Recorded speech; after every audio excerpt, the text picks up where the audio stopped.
చంద్రబాబు గారు గొప్పలు చెప్పుకున్నారు కానీ చేసింది మాత్రం ఏమీ లేదని వైసీపీ వాళ్ళు అంటున్నారు. ఏమంటారు దానికి మీరు? ఏం గొప్పలు చెప్పుకుంటాడయ్యా, చేసింది చెప్పుకుంటాడు. వీళ్ళకి ఏమీ లేదుగా, ఒకటి బూతులు మాట్లాడతారు అంతే. మరి రామారావు గారికి చంద్రబాబు ఎన్నుపోటు పొడిచారు అంటున్నారు. మరి మీరు దానికి ఏమంటారు? ఒకటి, చంద్రబాబు నాయుడు గారు తెలుగుదేశం పార్టీని కాపాడాడు. ఎన్టీ రామారావు గారి గౌరవాన్ని కాపాడిన వ్యక్తి చంద్రబాబు నాయుడు గారు. ఏ రోజు చంద్రబాబు నాయుడు గారు, మీరు ఇన్నేళ్ల గత ఎన్టీ రామారావు గారు 96లో చనిపోయారు కదా, ఆ రోజుటి నుంచి ఈ రోజుటి వరకు చూడండి, ఏ రోజన్నా చంద్రబాబు నాయుడు గారు ఒక్క మాట అన్నా కానీ ఇటు దొల్లేలా లేదు. ఎందుకంటే ఎన్టీ రామారావు గారి వారసత్వాన్ని కంటిన్యూ చేసిన వ్యక్తి చంద్రబాబు నాయుడు గారు. ఎన్టీ రామారావు గారి లెగసీని కంటిన్యూ చేసిన వ్యక్తి చంద్రబాబు నాయుడు గారు. ఆ రోజు పార్టీ యొక్క నాయకులు ప్రమేయం చేత పదవి చేపట్టారు కానీ ఆయన యొక్క స్వార్థం కోసం కాదు. పార్టీని కాపాడాడండి. ఎన్టీ రామారావు గారి గౌరవాన్ని కాపాడిన వ్యక్తి చంద్రబాబు నాయుడు గారు. ఆయన పెట్టిన పార్టీని ఈ రోజు వరకు తన భుజాలపై మోస్తున్నాడు చంద్రబాబు నాయుడు గారు. ఈరోజు ఒక ప్రతిపక్షాలు వెన్నుపోటు అనే ఒక ముద్ర వేసినా దాని నుంచి మోస్తూ పార్టీ కోసం కష్టపడుతున్నాడు. పార్టీకి నిజం చెప్పాలంటే ఎన్టీ రామారావు గారికి మద్దతుగా చంద్రబాబు నాయుడు గారు ఎల్లప్పుడూ ఉండేవాళ్ళు. ఆ రోజుట్లో మనం ప్రీవియస్ ఇంటర్వ్యూస్ కూడా చూసినట్లయితే ఆ రోజు చంద్రబాబు నాయుడు గారు ఓపెన్గా చెప్పారు, పార్టీ యొక్క నాయకుల యొక్క ప్రమేయం చేత మాత్రమే నేను పదవిని చేపట్టాను, నాకు కాదు. ఆయన బతుకున్న రోజులు ఆయన ఉండాలని నేను ఆశించాను, ఇది తప్పని పరిస్థితుల్లో జరిగింది అని చెప్పి క్లారిటీగా చెప్పారు.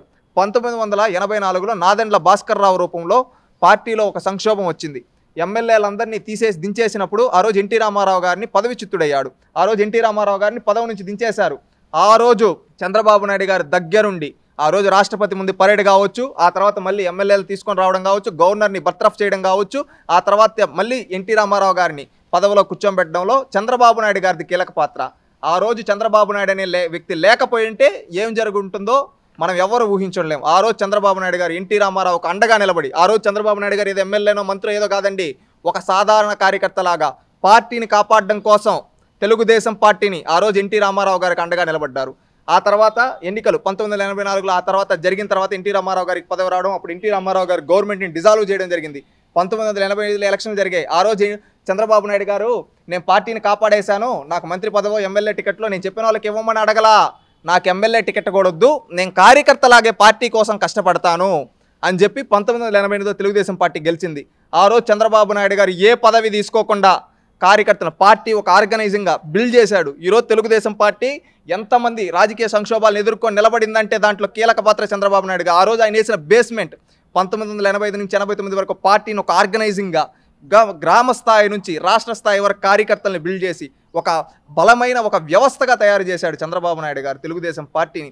ఆ తర్వాత 1989లో ఓడిపోయినప్పుడు ఎన్టీ రామారావు గారు శాసనసభలో కూర్చోన్నప్పుడు 1989 నుంచి 94 వరకు ప్రతిపక్ష నాయకుడిగా తాను బాధ్యత వహిస్తూ ఆ రోజు మర్రి చెన్నారెడ్డి, నేదురుమల్లి జనార్దన్ రెడ్డి, కోట్ల విజయభాస్కర్ రెడ్డి మహామహుల్ని ఎదుర్కొని తానేంటో ప్రూవ్ చేసుకున్నాడు. 1998 ఎలక్షన్లో పివి నరసింహారావు గారు ప్రధాని, కాంగ్రెస్ పార్టీ అక్కడ సెంటర్లో ఉంది, స్టేట్లో ఉంది. అలాంటి టైంలో పార్టీని కార్యకర్తలను కాపాడుకున్న వ్యక్తి చంద్రబాబు నాయుడు గారు. 1995లో తప్పని పరిస్థితుల్లో పార్టీలో ఎమ్మెల్యేల ప్రమేయం చేత ఆ రోజు చంద్రబాబు నాయుడు గారు నేను స్వీకరించినంటే అశోక్ గజపతిరాజు గారు ఉన్నారు, ఆయన్ని చేస్తామని చెప్తే ఆ రోజు తప్పని పరిస్థితుల్లో నందమూరి కుటుంబ సభ్యులు తెలుగుదేశం పార్టీలోని majority of the MLAs with the support Chandrababu Naidu గారు ముఖ్యమంత్రి అయ్యారు. ముఖ్యమంత్రి అయిన నాటి నుంచి ఈ రోజు వరకు ఎన్టీ రామారావు గారిని ఎక్కడ ఆయన ఒక్క మాట అనలేదండి. ఎన్టీ రామారావు గారు గౌరవాన్ని కాపాడారు. ఆయన పెట్టిన పార్టీని ఈరోజు ఈ విధంగా ఒక వ్యవస్థని ఒక బలమైన వ్యవస్థగా తయారు చేశాడు. ఈరోజు ఎన్నో సంక్షోభాలు వచ్చాయి, ఎన్నో ఏళ్ళ ప్రతిపక్షంలో ఉన్నారు, ఎంతోమంది నాయకులు వెళ్ళిపోయారు, కానీ కార్యకర్తల బలంచే ఈరోజు తెలుగుదేశం పార్టీ నిలబెట్టింది ఎవరంటే చంద్రబాబు నాయుడు గారు. ఈరోజు తెలుగుదేశం పార్టీ 40 ఏళ్ల పైన ఇంత సుదీర్ఘంగా కేంద్ర రాజకీయాల్లో రాష్ట్ర రాజకీయాల్లో ఒక బలమైన రాజకీయ పార్టీగా ఎదిగిందంటే దాంట్లో చంద్రబాబు నాయుడు గారి పాత్ర ఉంది. ఎన్టీ రామారావు గారికి గౌరవం ఇచ్చాడండి. ప్రతి ఒక్క ఏ పథకం పేరు పెట్టినా కానీ ఎన్టీఆర్ అనే పేరు పెట్టి ఆయన్ని స్మరించుకుంటూ ఈ తెలుగు జాతి ఉన్నంత వరకు ఎన్టీ రామారావు గారి పేరు ఉండాలని తెలుసుకునే వ్యక్తుల్లో చంద్రబాబు గారు ముందుంటారు. ఏ రోజు కానీ చంద్రబాబు నాయుడు గారికి పదవులకు ముఖ్యం కాదండి, ప్రజలు ముఖ్యం. ఆయన కుటుంబాన్ని కూడా పక్కన పెట్టి ప్రజల కోసం ఆయన ముఖ్యమంత్రిగా అయింది 1995 నుంచి ఈ రోజు వరకు మొన్న 2019 ఎక్కడైనా కానీ ఆయన కుటుంబం కోసం ఆయన ఏదో పెద్ద లగ్జరీ లైఫ్ కోసం కోరుకోలేదు. ప్రజలకు మంచి చేయాలి, ప్రజలు అందరూ బాగుండాలి, అభివృద్ధి చేయాలి, సంక్షేమం చేయాలి, ఇదే ఆలోచించాడు. 1995లో ఆయన ముఖ్యమంత్రి అయినప్పుడు రాష్ట్రంలో ఎలాంటి పరిస్థితులు ఉన్నాయండి? ఎంత ఘోరాదిఘోరంగా ఒక పక్క వానలు వరదలు ఈ విధంగా వచ్చాయి. అలాంటప్పుడు వాళ్ళని ఆదుకోవడం, అలాంటప్పుడు ఏ విధంగా అభివృద్ధి చేయాలి, ఏ విధంగా కార్యక్రమాలు చేయాలి. ఈరోజు ఒకే ఒక్కడు సినిమాలో అర్జున్ ఉండే చూసుంటారు, ఆ ఫ్లైట్లో వెళ్ళి ఒకే వన్ డే సీఎం ఆ విధంగా ప్రతిరోజు ముఖ్యమంత్రి అంటే ఎలా ఉండాలరా అని అధికారులను పరుగులు పెట్టించి, ప్రభుత్వ అధికారులు అంటే ప్రభుత్వ ఆఫీసుల్లో ఫ్యాన్ల కింద ఏసీల కింద కూర్చోవడం కాదు, ప్రజలకు జవాబుదారీతనంగా ఉండాలని అధికారులను గ్రామాల బాటలు పెట్టించి జన్మభూమి కార్యక్రమం ద్వారా కావచ్చు, ఈ విధంగా గ్రామం పల్లె పిలుస్తుంది, ఈ విధంగా బడి పిలుస్తుంది, ఈ విధంగా అనేక కార్యక్రమాలు పెట్టి తెలుగు రాష్ట్రాల్లో అభివృద్ధి అంటే పాలకుడు అంటే ఏ విధంగా ఉండాలరా అని చెప్పిన నాయకుడు. కేంద్ర రాజకీయాల్లో ప్రధానమంత్రి పదవి అవకాశం వస్తే నాకు ప్రధానమంత్రి పదవి ముఖ్యం కాదు, నా రాష్ట్రానికి మంచి చేయడం ముఖ్యం అని చెప్పిన వ్యక్తి చంద్రబాబు నాయుడు గారు. మరి చంద్రబాబు గారు, రాధాకృష్ణ గారు, రామారావు గారి మీద చెప్పులు ఇసిరేసారు అంటున్నారు. ఎవరండి ఆ మాట చెప్పింది? చెప్పులేసే చరిత్ర గురించి మాట్లాడాల్సి వస్తే పివి నరసింహారావు గారి పైన సభలో చెప్పులు ఎవరైపిచ్చారో, కోట్ల విజయభాస్కర్ రెడ్డి గారి పైన చెప్పులు ఎవరైపిచ్చారో, మరి చెన్నారెడ్డి గారు ముఖ్యమంత్రిగా ఉన్నప్పుడు హైదరాబాద్లో మత కల్లోహాలు ఎవరు రెచ్చగొట్టారో అదంతా ఆనాటి తరానికి తెలుసు. ఈరోజు ఆడిక్కడ జరగని విషయాన్ని వక్రీకరించి కొంతమంది వాళ్ళ రాజకీయ స్వార్థాల కోసం మాత్రమే చెబుతున్నారు. మరి ఎన్టీఆర్ గారి పేరు చెప్పుకొని 4 ఓట్లైనా పడతాయని ఇలా అంటున్నారు మరి కోడం నాని గారు. మరి దానికి ఏమంటారు మీరు? కొడాలి నాని ఎవడండి? ఎవడు కొడాలి నాని? ఒకప్పుడు చంద్రబాబు నాయుడు గారి దగ్గర ఎమ్మెల్యే టికెట్ కోసం కాళ్ళు పట్టుకున్న వ్యక్తి, క్యారెక్టర్ లేని వ్యక్తి. మాట్లాడే భాష ఏంటి అతనిది? ఒక మంత్రి, ఒక ఎమ్మెల్యేనా అతను? సిగ్గుచేటు. రోడ్డును పోయే రోక్కులు కూడా మాట్లాడరు, అంత హీనాధిహీనంగా మాట్లాడతాడు. అతనేం శాసనసభ్యుడు అండి? కొడాలి నాని అనే ఒక వ్యక్తి నీతి జాతి లేని వ్యక్తి. ఎందుకంటే ఈరోజు ఎంతోమంది పార్టీలు మారారు, అది రాజకీయాల్లో చిరకాల మిత్రులు చిరకాల శత్రువులు అంటారు. పార్టీలు నీ ఇష్టం, నీ యొక్క వ్యక్తిగతం, అంతేగాని వ్యక్తిగత దూషణలకు దిగుతున్నాడు. ఏంటి అతను మాట్లాడే భాష ఏంటి? ఒక మంత్రిలా మాట్లాడుతున్నాడా? ఒక ఎమ్మెల్యేలా మాట్లాడుతున్నాడా? ఘోరాతి ఘోరంగా ఇలాంటి వాళ్ళ రాజకీయాల్లో ఉండి ఇలాంటి వాళ్ళని ప్రోత్సహించేవాడు రాజకీయ స్వార్థాల కోసం మాట్లాడే వ్యక్తి కొడాలి నాని. అలాంటి మాటలు పిచ్చి కుక్కలు మాట్లాడినట్టు మాట్లాడుతుంటాడు. అతన్ని ఎవరు పట్టించుకునే పరిస్థితులు లేరు నేడు. ఎన్టీఆర్ వస్తే మళ్ళీ లోకేష్కి క్రేజ్ ఉండదు అది ఇదని అంటున్నారు. మరి దానికి ఏమంటారు మీరు? ఒకటి, వాళ్ళంతా కుటుంబ సభ్యులు, వాళ్ళంతా ఒక కుటుంబం. ఈరోజు ఎవరో పనికిమాలిన వ్యక్తి, క్యారెక్టర్ లేని వ్యక్తి మాట్లాడుతున్నాడు.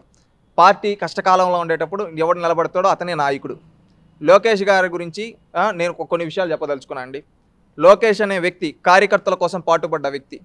కష్టాల్లో ఉండేటప్పుడు ఆదుకునేవాడేరా మనోడు అంటారు కదా, అన్నీ ఉండేటప్పుడు ఎవడైనా వస్తాడు. కష్టాల్లో ఉండేటప్పుడు మనకి ఎవరైతే అండగా నిలబడతాడో, మనకి ఎవరైతే భరోసా ఇస్తాడో వాడు నాయకుడు అంటారు. ఈ విషయంలో లోకేష్ గారు అనేవాళ్ళు తెలుగుదేశం పార్టీ కార్యకర్తలు ఓన్ చేసుకున్నారు. మావాడు, మా నాయకుడు, మా భవిష్యత్ తరాల నాయకుడు అని. ఎందుకంటే ఇక్కడ 2019లో జగన్మోహన్ రెడ్డి ప్రభుత్వం వచ్చిన రోజు నుంచి అనేక మంది పార్టీ కార్యకర్తలను చంపేశారు. ఆ రోజు వాళ్ళని ఆదుకునేదానికి వచ్చిన వ్యక్తి, మొదటి వ్యక్తి లోకేష్. కార్యకర్తలను అర్ధరాత్రి జైలుకి తీసుకొని వెళ్తే తెల్లార్తాలకు అతన్ని బయటికి తీసుకొని వచ్చేదానికి ప్రయత్నించిన వ్యక్తి లోకేష్. ఆ రోజు తానేదో నాకేముంది, మా నాన్న ముఖ్యమంత్రి నన్నేం చేయలేదు కదా అని ఏసీలో కూర్చోలా, నా కార్యకర్తను కాపాడుకోవాలి, నా పార్టీ కోసం వాళ్ళు 40 ఏళ్ళు మన పార్టీ కోసం వాళ్ళు ఎంతో జీవితాలను త్యాగం చేశారు, అలాంటి వాళ్ళని కాపాడుకొని నా గుండెల్లో పెట్టుకుంటా అని చెప్పి వాళ్ళ కోసం కష్టపడ్డ వ్యక్తి లోకేష్. కార్యకర్తలకు సంక్షేమం ఇచ్చిన వ్యక్తి లోకేష్. కార్యకర్తకి ఏదైనా టచ్ చేయాలంటే ముందు ఈ లొకేషన్ టచ్ చేయాలని చెప్పిన వ్యక్తి లోకేష్. కార్యకర్త బిడ్డ చనిపోతే తన బిడ్డల్ని, కార్యకర్త బిడ్డల్ని తన సొంత బిడ్డల్లా భావించి అండగా నిలబడి వాళ్ళని దగ్గరుండి చదివిపించిన వ్యక్తి లోకేష్. కార్యకర్తలకు ఎక్కడైనా యాక్సిడెంట్ జరిగితే వాళ్ళకి ఆర్థిక సహాయం చేసిన వ్యక్తి లోకేష్. కార్యకర్తలపైన అక్రమంగా కేసులు పెడితే వాళ్ళని బయటికి తీసుకొని వచ్చిన వ్యక్తి లోకేష్. కార్యకర్తలకి ఏదన్నా ఆపద ఉందంటే నేనున్నాను అని చెప్పిన వ్యక్తి లోకేష్. ఈ విధంగా 2019 నుంచి కార్యకర్తలకి ఏ కష్టం వచ్చినా అండగా నిలబడిన వ్యక్తి లోకేష్. కాబట్టి భావితరాల భవిష్యత్తు నాయకుడు తెలుగుదేశం పార్టీకి లోకేష్ అని కార్యకర్తలు అంటున్నారు. ఎవరో వస్తే ఎవరో పోయేది కాదండి. తెలుగుదేశం పార్టీకి కష్టాల్లో ఉండేటప్పుడు ఒకప్పుడు చంద్రబాబు నాయుడు గారిని మీరు అడిగారు వెన్నుపోటు. ఆ రోజు చంద్రబాబు నాయుడు గారు 1984 సంక్షోభంలో కార్యకర్తలకు అండగా నిలబడ్డాడు కాబట్టి 1995లో ఎన్టీ రామారావు గారు ఆ విషయంలో నాయకులంతా కలిసి చంద్రబాబు నాయుడు గారు ఆల్టర్నేట్ అని చెప్పి ఆ రోజు డిసైడ్ చేశారు. ఈ రోజు ఇప్పుడున్న పరిస్థితుల్లో కార్యకర్తలకు అండగా నిలబడ్డ వ్యక్తి లోకేష్. అందుకని ఈ నాయకుడని కార్యకర్తలు అంటున్నారు. థర్డ్ పార్టీ వాడేవాడు కొడాలని మాట్లాడడానికి. మరి కేసులేని నాని గారు అంటున్నారు టీడీపీ ఖాళీ అయింది, టీడీపీ పని అయిపోయింది అది అని అంటున్నారు. మరి దానికి మీరేమంటారు? ఇది ప్రతి ఒక్క నాయకుడు పార్టీ మారేటప్పుడు చెప్పే పని అండి. దాన్ని ప్రతిగా తీసుకోవాల్సిన అవసరం లేదు. కనీసం కేసీఆర్ నాని గారు వెళ్ళినప్పుడు ఆయన చుట్టూ ఉండే వ్యక్తులు కూడా పార్టీ మారలేదంటే ఆయన పరిస్థితి ఏ విధంగా ఉందో అర్థం చేసుకోవచ్చు. చంద్రబాబు పెద్ద దొంగ, అదే ఆయన నమ్మక ద్రోహం, అదే దొంగ మాటలు చెప్తాడు అది ఇదని అంటున్నారు. మరి కేసులేని నాని గారు, మరి మీరేమంటారు? ఇది పార్టీ మారినప్పుడు ప్రతి వ్యక్తి మాట్లాడేది, అది వాళ్ళ యొక్క వ్యక్తిగత స్వార్థాల కోసం. దాన్ని పెద్దగా పట్టించుకోవాల్సిన అవసరం